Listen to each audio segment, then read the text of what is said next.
have a gorgeous bundle full of very tall flowers. So I wanted to leave the height on them and not really cut them down. So I chose two vases that will, showcase that height.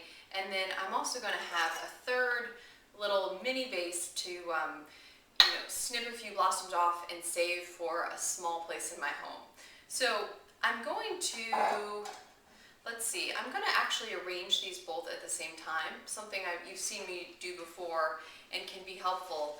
The other thing you can do is anything I'm doing in two vases can be done in one large vase. So consider that when you're making this for your house.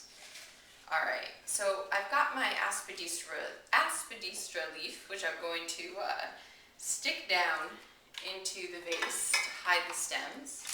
And I have a second one here, and I'm going to curl it up, stick it down into this vase. Now, I think it's kind of cool to have a taller, in this taller vase to have the leaf up here, and then maybe down here to have the leaf, lower if this is going to be a pear, but again, do whatever you like at home.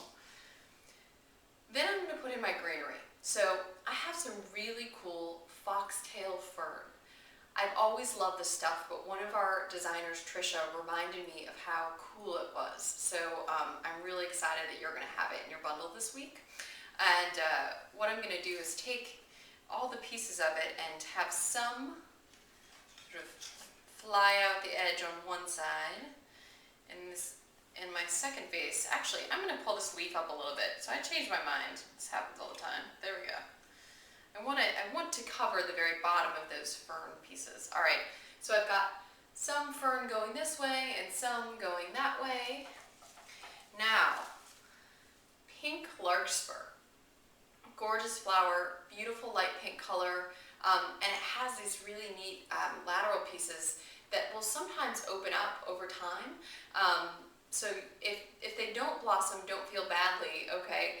These are the main ones, but I still love the shape of these little buds in any case.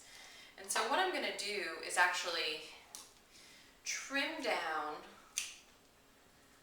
the side pieces, the lateral ones, and at the same time pull off any of the sort of yucky greenery and get these little bits flying out on the edge of my vase. Because again, I love the shape of them.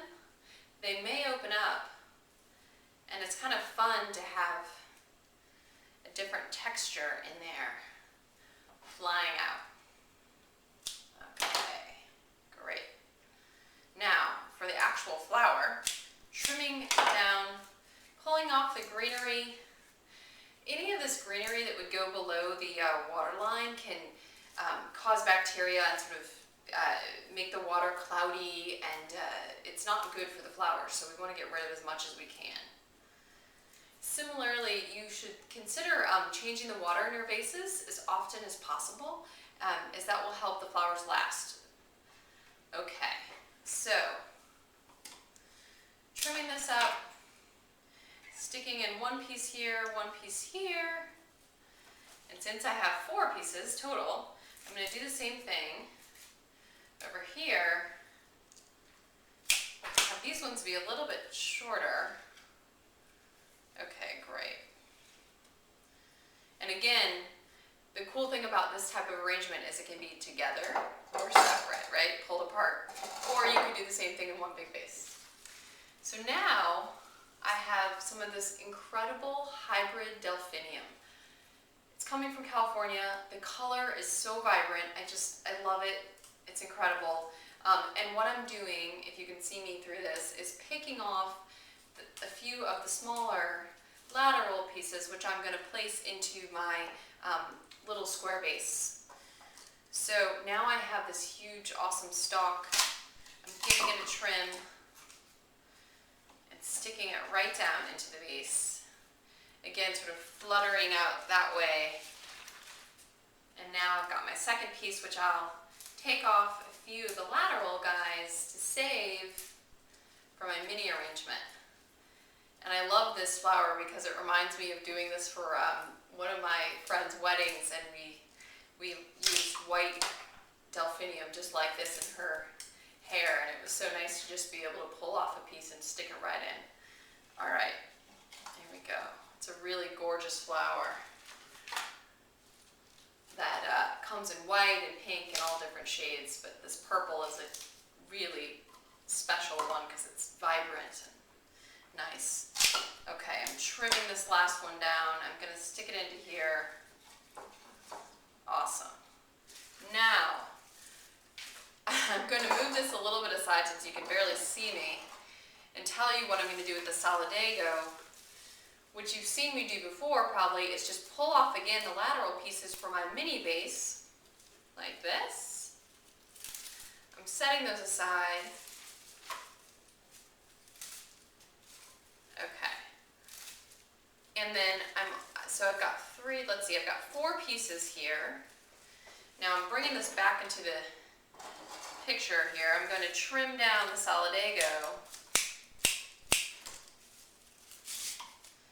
pull off any leaves that would again be below the water line, and just stick in 2 pieces each. So I think this is working. It's sort of a wild look here, but a fun one.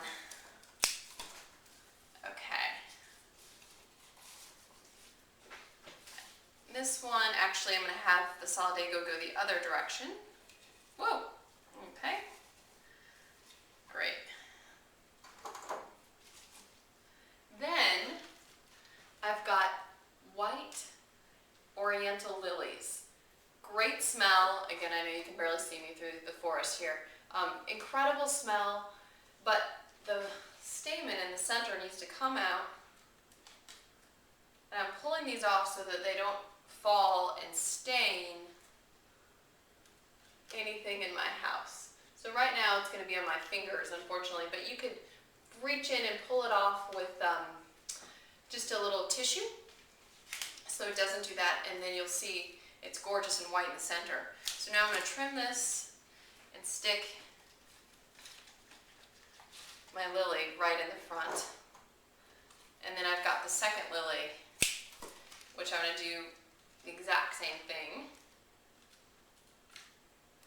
Okay, and I'll stick this one, if I can get over here, right in there, and now I have this cool grand arrangement that can, go together or separately somewhere else. Let me set this aside.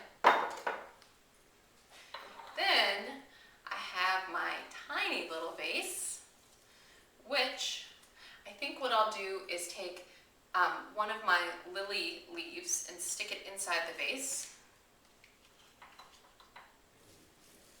Then get my little bits of solidago here, trim these up, stick them right into the vase with all of these gorgeous delphinium blossom pieces. And now I have a mini arrangement that can also be placed somewhere in my house to bring these great vibrant colors, into a different room or a different location. So here we go. Beautiful. Thanks so much for watching and for being a subscriber.